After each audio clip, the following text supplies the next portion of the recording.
में लिखते थे 2222 by by by by by, वैसे ही यहाँ पे लिखना है। खाली मैन्युफैक्चरिंग अकाउंट पूछा जाएगा ना, उसमें ये मेन हेड है, cost of raw material consume, direct wages, direct expenses and then manufacturing overheads. Is it clear? तो इनडायरेक्ट मटेरियल समझ में आया, मटेरियल्स ही है, tangible materials but not completely variable with production. Okay? Suits हो गए, special jars, equipments, drill, tools. Indirect wages का मतलब worker के वेजेस है, बट वो ये वर्कर नहीं है कि जो कंप्लीटली प्रोडक्शन के साथ रिलेटेड है। ऐसे भी वर्कर होते हैं जो पैर काम के लिए रखे गए हों या क्लीनिंग स्वीपिंग के लिए रखे गए हों, और झाड़ू पोछा नहीं है, machine cleaning, machine maintenance, transport, loading unloading के लिए रखा गया हो, तो ये वर्कर्स कंप्लीटली प्रोडक्शन के साथ एंगेज नहीं हो। मगर घर का short. And then indirect factory overheads, इसमें तो पूरा लंगर आ जाता है। Indirect factory overheads, factory gas, water, lighting, heating, electricity, factory insurance, maintenance, depreciation on factory equipments, very important है। अभी तक सारा का सारा डेप्रिसिएशन कहाँ डालते थे आप लोग? पीएनएल। अब वो डेप्री खाली बाइफर्केट हो जाएगा और रिपेयर रिन्यूअल अलग हो जाएगा, ये ध्यान रखना है। ये मैन्युफैक्चरिंग में सारा खर्चा फैक्ट्री का, तो अभी फैक्ट्री का बॉर्डर लाइन आ गया, तो मशीन का डेप्री, मशीन कहाँ होता है? फैक्ट्री में, तो मशीन का डेप्रिसिएशन यहाँ पे जाएगा।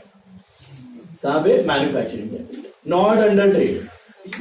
ट्रेडिंग में तो कोई खर्चा ही नहीं है, ट्रेडिंग में कुछ है ही नहीं, सारा का सारा खर्चा ही मैन्युफैक्चरिंग। तो depreciation on machine, depreciation on factory building, depreciation on plant, depreciation on equipment, depreciation on factory equipment, ये सब repairs and maintenance of factory equipment या नॉर्मल रिपेयर्स एंड मेंटेनेंस, वो जनरली फैक्ट्री में ही होता है। तो depreciation and repairs and maintenance, ये खर्चा अगर फैक्ट्री वाला है, रिपेयर एंड मेंटेनेंस तो फैक्ट्री का ही कंसिडर करने का। डेप्रिसिएशन अगर फैक्ट्री एसेट्स पे हो रहा है तो वो किधर जाएगा? मैन्युफैक्चरिंग। और डेप्रिसिएशन अगर ऑफिस एसेट्स का है, depreciation on office building, depreciation on office equipment, computer, motor car, delivery van, furniture, so that will be under here. बोल, लूज टूल्स कैसा है? दो प्रकार का होता है, एक तो जो यूज हो जाता है मटेरियल टाइप का एक्सपेंस है, या तो फिर जो लंबा चलने वाला वो ऐसे। तो हमारे लिए लूज टूल्स अज्यूम करो कि they last for more than a year. So tools, loose tools are assets. उसका depreciation दिया है तो फिर इधर tools, loose tools, factory equipment. अगर आपका लॉजिक देख, उधर बहुत सिंपल है, उधर स्ट्रेस मत हो जाता। अगर आपको लगता है कि वो देख के पता चल जाता है फैक्ट्री इक्विपमेंट किधर रहता है, फैक्ट्री में, मशीनरी किधर रहता है, फैक्ट्री में, फैक्ट्री बिल्डिंग क्या है, फैक्ट्री में, प्लांट किधर रहता है, फैक्ट्री में, मोटर कार किधर रहेगा, ऑफिस में, फर्नीचर किधर रहेगा, ऑफिस में। तो ये खर्चे का क्लियर बाइफर्केशन है। अगर फैक्ट्री रिलेटेड एसेट का डेप्रिसिएशन है तो ऊपर, अगर ऑफिस रिलेटेड एसेट का तो नीचे। क्लियर? सर अगर पावर दिया होगा तो पावर ऊपर, डायरेक्ट एक्सपेंस। अगर मोटिव पावर वगैरह दिया तो डायरेक्ट एक्सपेंस। और इलेक्ट्रिसिटी, और ये भी है ना, बहुत इजी है, सुनो। जो डायरेक्ट मटेरियल है ना, वो तो रॉ मटेरियल। ये जो डायरेक्ट वेजेस और डायरेक्ट एक्सपेंसेस है ना, इसका भी हिंट आपको दिया होगा सब में। What is the hint? Per unit is the hint. Per unit expense या यूनिट वाइज एक्सपेंस दिया है, मतलब वो यूनिट से वेरिएबल है।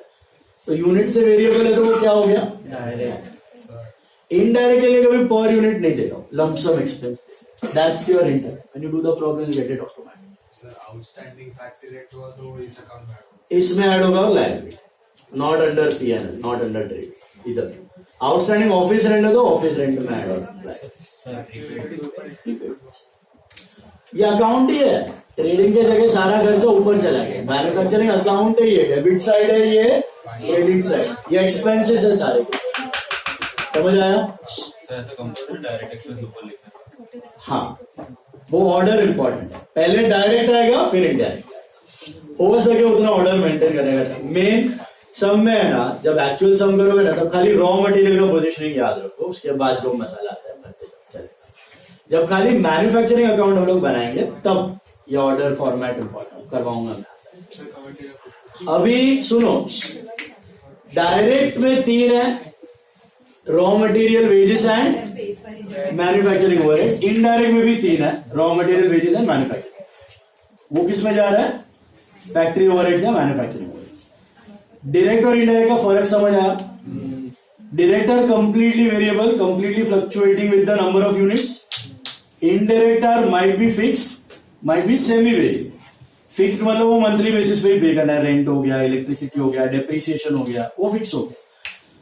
सेमी वेरिएबल मतलब कभी कभी कोई मटेरियल के लिए बड़ा कार्टन्स लगता है, तो 10 टन का मटेरियल है तो उतना कार्टन्स लगेगा, फिर 20 टन का तो उतना कार्टन्स लगेगा, 30 टन के लिए थोड़ा कार्टन्स बढ़ेगा।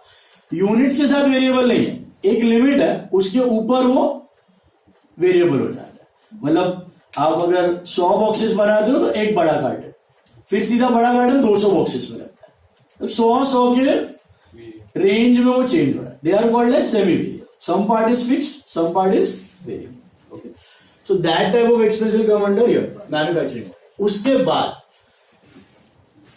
दूसरा इंपॉर्टेंट स्टॉक आता है यहाँ पे। ओके, मैन्युफैक्चरिंग कंसर्न में 3 टाइप के स्टॉक होता है, ट्रेडिंग कंसर्न में एक ही होता है, फिनिश गुड्स। मैन्युफैक्चरिंग में 3 टाइप के होता है, एक तो होता है रॉ मटेरियल, एक होता है फिनिश्ड गुड्स, एक और आता है बीच में, that is WIP। It's called work in progress या work in process. Okay, WIP, work in process. तो उसका ओपनिंग स्टॉक यहाँ पे डेबिट में ऐड हो जाता है to opening stock of WIP, work in process. And closing stock यहां से माइनस नहीं होता है, क्रेडिट हो जाता है by closing stock of WIP। इसमें अमाउंट्स में लिख देता हूं, सपोज ये 10,000 है, ये 20 है, ये 30 है। ओके, अभी ओपनिंग स्टॉक ऑफ WIP और क्लोजिंग स्टॉक ऑफ WIP मैंने माइनस नहीं किया, अलग अलग रखा हुआ। Let's say this is 10,000 and let's say this is 15। अभी आपको लॉजिक भी समझ में आएगा कि ये मैंने माइनस क्यों नहीं किया। कभी क्लोजिंग स्टॉक ज्यादा हो जाएगा तो नेगेटिव फिगर हो जाएगा। ठीक है, अब ये होता क्या है, what is opening and closing stock of WIP? So concern क्या होता है मैन्युफैक्चरिंग, उसमें अभी मैंने कॉटन डाला तो क्या एक दिन में क्लॉथ बन के निकल जाएगा? No, the process takes time, right? Might take 10 days, sometime 15, sometime 1 month का प्रोसेस भी रहता है लंबा, बड़े एसेट्स है तो, बड़े गुड्स है तो इसमें सिचुएशन क्या है, सपोज आप शुगर मैन्युफैक्चरर हो, आपने शुगर केन इनपुट कर दिया है, वो 3-4 प्रोसेसेस से जा रहा है, उसके बाद शुगर बन के बाहर आ रहा है। तो अभी योर एंड पे फाइनल अकाउंट्स बनाने हैं। फाइनल अकाउंट्स में आपके पास कुछ शुगर केन गोडाउन में पड़ा हुआ है, वो आपका रॉ मटेरियल का क्लोजिंग स्टॉक हो गया, सेट है। कुछ शुगर के गनी बैग्स आपके पास पड़े हुए हैं, बनाए हुए मैन्युफैक्चर्ड शुगर के, वो आपका फिनिश गुड्स का क्लोजिंग स्टॉक हो गया, वो भी सेट है। बट कुछ ऐसा शुगर केन है जो ऑलरेडी आपने प्रोसेस में डाल दिया है, मशीन्स में इनपुट कर दिया है, रैली में चल रहा है, इन प्रोसेस है, ना शुगर बना है ना वो रॉ मटेरियल फॉर्मेट में है, उसको बोलते हैं work in process. Work in process का सिचुएशन क्या है, ना वो रॉ मटेरियल में कंसिडर हो सकता है ना वो फिनिश गुड्स। तो उसको वैल्यू कैसे करने का, तो प्रैक्टिकली तो इट्स वेरी सिंपल। आप चेक करो ना कितना शुगर केन आपने इनपुट किया हुआ है उस प्रोसेस में, कितना उसपे वर्कर्स का आवर्स लग गया, वो वेजेस हो गया, और कितना अपने एडिशनल मटेरियल वगैरह ओवरहेड्स का खर्चा हो गया, वो आपका एडिशनल एक्सपेंस हो गया। जो भी खर्चा हुआ है, क्या वो ये साल को बिलोंग करता है कि वो नेक्स्ट ईयर को बिलोंग? नेक्स्ट ईयर, क्योंकि वो प्रोसेस अधूरा है, वो कंप्लीट कब होगा? Next year. तो वो माल भी कब बिकेगा? Next year. वो इनकम भी कब होगी? Next year. तो वो एक्सपेंस भी कब का कंसिडर करने का? Next year. उसको बोलते हैं closing stock of WIP। So basically what is closing stock of WIP? It is nothing but it includes prepaid materials, prepaid wages and prepaid manufacturing overheads। तीनों का मिश्रण है उसके अंदर। कुछ मटेरियल पड़ा हुआ है, कुछ वेजेस पड़ा हुआ है, कुछ मैन्युफैक्चरिंग ओवरहेड्स इनकर हुआ है, वो सारे का सारा मिला के उसको क्या बोला जाता है? Closing stock of WIP। Practically तो यू नो कितना खर्चा हुआ है, वो आप ले लेते हो। थियोरिटिकल कंसेप्ट के लिए आगे आप कॉस्टिंग में पढ़ोगे, हम लोग एक फॉर्मूला यूज करते हैं, कुछ नहीं दिया है ना, हम लोग अज्यूम करते हैं कि इसके अंदर 100% वेजेस है, सॉरी 100% मटेरियल है, 50% वेजेस है एंड 50% ओवरहेड्स है। मतलब 100% मटेरियल इंक्लूड कर दिया प्रोसेस में डालने के लिए, मटेरियल पूरा का पूरा जा चुका, 100% एक्सपेंस ले लो उसका। वेजेस और ओवरहेड्स को आधा आधा लो, पूरा मत लो, क्योंकि आधा प्रोसेस अभी हुआ है, आधा प्रोसेस अभी भी बाकी है। मटेरियल तो क्या शुरुआत में इंक्लूड कर देते हो, वेजेस ओवरहेड वो एक दिन में सारा काम करके नहीं जाता, समझ रहा है। और एक्सपेंसेस भी जो इलेक्ट्रिसिटी हो रहा है या पावर हो रहा है या क्या है, वो एक साथ नहीं हो रहा है, पूरे प्रोसेस में लगा पड़ा है। तो उसका फॉर्मूला है कि 100% मटेरियल, 50% वेजेस, 50%। किसी बिजनेस में 100% मटेरियल होता है, 80% वेजेस होता है, 30% ओवरहेड्स। किसी बिजनेस में 100% material, 80% wages, 80% overhead. It all depends on वो बिजनेस का प्रोसेस कितना कंप्लीट हुआ है, कितना बाकी है, क्या। ये हार्ड एंड फास्ट रूल नहीं है, ये general theoretical assumption. Okay, 100% of raw material, 50% of wages, 50% of. इसका लॉजिक क्या है कि इतना खर्चा इन प्रोसेस हो चुका है, इतना खर्चा इन प्रोसेस हो चुका है। तो ये जो खर्चा है ना, ये इनका पार्ट है। आपने ये मटेरियल परचेज में खरीदा हुआ है ना, ये उसका पार्ट है। वेजेस जो पे किया है, ये डायरेक्ट वेजेस में, इसका भी वेजेस पड़ा हुआ है। इस ओवरहेड्स में इसका भी ओवरहेड्स पड़ा हुआ है। लेकिन हम क्या कर रहे हैं यहाँ पे, क्लोजिंग स्टॉक ऑफ WIP में इन खर्चों को निकाल रहे हैं, क्योंकि वो ये साल को बिलोंग नहीं कर रहे। जैसे कि फॉर एग्जाम्पल आपने 10 टन ऑफ शुगर केन खरीदा है, तो 10 टन में से 2 ton sugar cane in process चल रहा है, तो 2 टन वो क्लोजिंग स्टॉक ऑफ WIP हो जाएगा। 1 टन गोडाउन में पड़ा वो closing stock of raw material हो जाएगा। समझ में आ रहा है? आपने टोटल वेजेस समझो पे किया 50,000, 50,000 में से 4,000 के वेजेस प्रोसेस के लिए, वो अभी तक कंप्लीट हुआ तो उसको हटा दो, तो ये साल का नेट वेजेस ऑटोमेटिकली 46 हो जाएगा। तो ये मैचिंग कंसेप्ट फॉलो हो रहा है। नेक्स्ट ईयर ये प्रोसेस कंप्लीट होके आएगा, जो बन के आएगा ओपनिंग WIP। तो पिछले साल का closing WIP becomes this year का ओपनिंग WIP। अब सेट है, ओपनिंग WIP के सामने सेल भी ये साल हो रहा है, तो वो ये साल का एक्सपेंस। समझ में आया? तो closing of previous year becomes opening of this year, फिर उसमें और खर्चा होएगा, फिर सेल होएगा और प्रॉफिट लॉस परफेक्टली मैच हो जाएगा।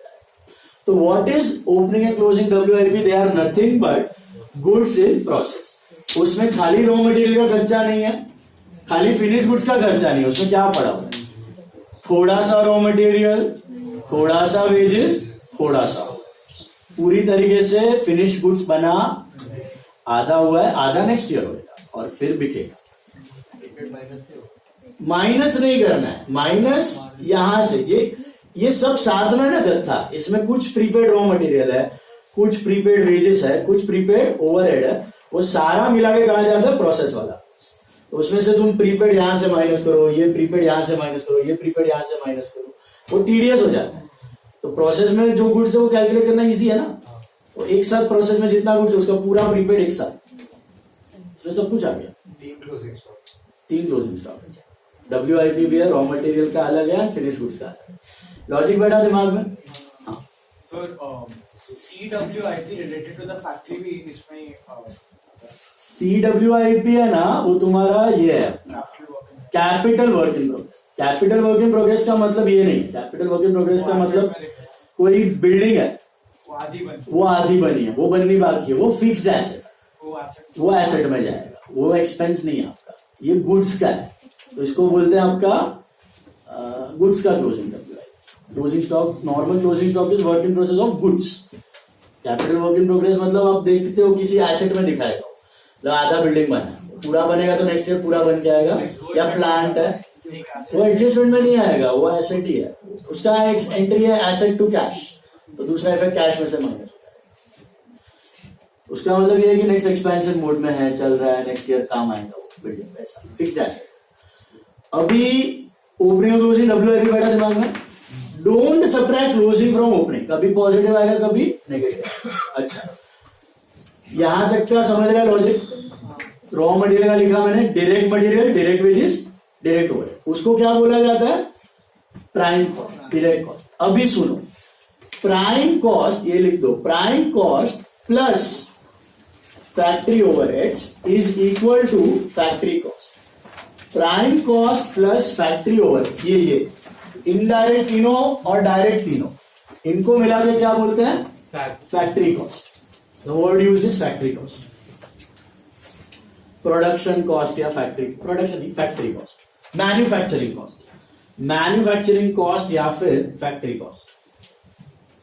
अभी फैक्ट्री कॉस्ट में if you add opening stock of WIP and subtract closing stock of WIP, you arrive at, और एक और चीज है सेल ऑफ बाय प्रोडक्ट. इधर आता है by sale of by product.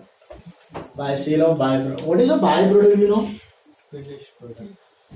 No, they are not finished goods. आपका target एक फिनिश्ड गुड्स का बनाने का है, उसके साथ दूसरा प्रोडक्ट भी बन रहा है अपने आप. आपका टारगेट नहीं है लेकिन अपने आप बन रहा है. ये लिखा पहले, ऊपर वाला लिखा prime cost plus factory overheads is equal to factory. अभी रुक जाओ, अभी पहले सेल ऑफ बाय प्रोडक्ट समझो. What is by product? Ancillary product which are not intentionally manufactured, वो बन रहा है. जैसे कि शुगर इंडस्ट्री में यू हैव मोलासिस, जो अल्कोहल इंडस्ट्री में यूज होता है. ग्लिसरीन बनता है जो मेडिकल फार्मा में यूज होता है. आपका बटर इंडस्ट्री में butter milk is a by product. लेकिन बटर मिल्क, छाछ जो निकलता है ना, इट्स अ बाय प्रोडक्ट. वो इंटेंशनली नहीं रहता है, इसलिए बहुत सस्ता भी मिलता है. आपने देखा होगा मार्केट में सबसे सस्ता छाछ मिलता है. 12 रुपए में वो तुमको एक पैकेट दे देता है, 10 रुपए में पैकेट दे देता है. Why is so cheap? वो मैन्युफैक्चरिंग इंटेंट नहीं, वो बाय प्रोडक्ट है उसकी. So by product is what? An additional product which are not intending to make, but बन रहा है और मार्केट में वैल्यू है तो आप उसको बेच रहे हो और पैसा कमा. बगास होता है. बगास, हाँ, शुगर केन का जो निकला उससे ये इसका पेपर बनता है. बगास शुगर इंडस्ट्री का शुगर केन का बाय प्रोडक्ट. यस, उसका भी पेपर बनता है. ट्री कट करके अभी इधर से बनता है, ट्री नहीं बनता ये. सो सेल ऑफ बाय प्रोडक्ट, सुनो, नॉर्मली क्लोजिंग स्टॉक किस पे वैल्यू होता है? कॉस्ट और market price which ever is less. इधर भी वही प्रिंसिपल यूज होगा तीनों स्टॉक्स के.